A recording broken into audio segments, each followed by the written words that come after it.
நம்ம இப்போ ஆப்கானிஸ்தான் கூட 2019 வேர்ல்டு கப் ஒரு லீக் மேட்ச்ல இன்னும் இந்தியாவுக்கு இங்கே லீக் மேட்சஸ் தான் இருக்கு. அதுல ஜெயிச்சிட்டா இந்தியா செமிஃபைனல்ஸ்க்கு போயிடும்.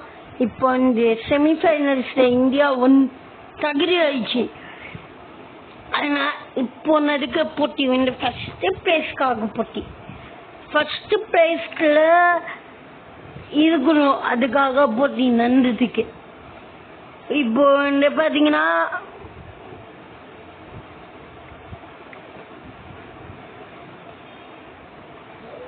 ஒன்பது மேட்ச் இருக்கு, 18 பாயிண்ட் தேவை. குறைந்தபட்சம் 16 பாயிண்ட் தேவை மேட்ச் ஜெயிக்கிறதுக்கு. இந்தியா ஃபர்ஸ்ட் பிளேஸ் போறதுக்கு குறைந்தபட்சம் 16 பாயிண்ட் தேவை. இப்போதைக்கு இருக்கிற நிலைமையில 16 பாயிண்ட் இருக்காங்க இந்தியா.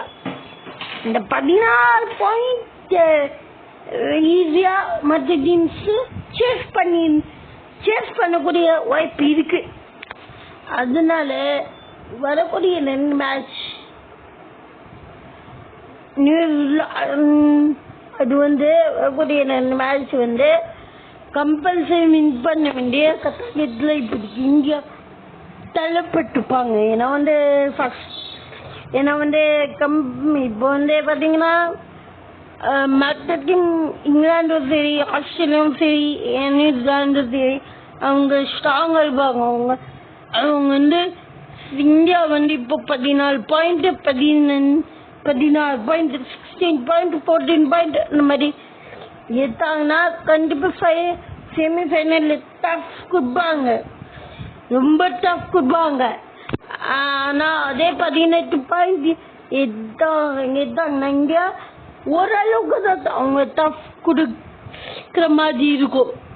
ஏன்னா இந்தியா அதை மேனேஜ் பண்ணி ஜெயிச்சிருவாங்க. அதனால பிரச்சனை அவ்வளோவா கிடையாது.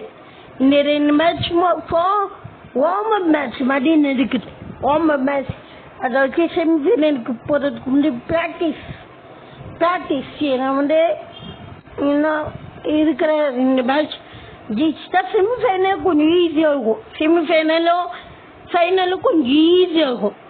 ப்ரெஷர் இல்லாம விளையாடுறதுக்கு கொஞ்சம் இது பண்ணலாம், வழிவகை. ப்ரெஷர் இல்லாம விளையாடுறதுக்கு கொஞ்சம் சான்ஸ் இருக்கும். அதனால என்ன பண்ணாங்கன்னா 2 மேட்ச்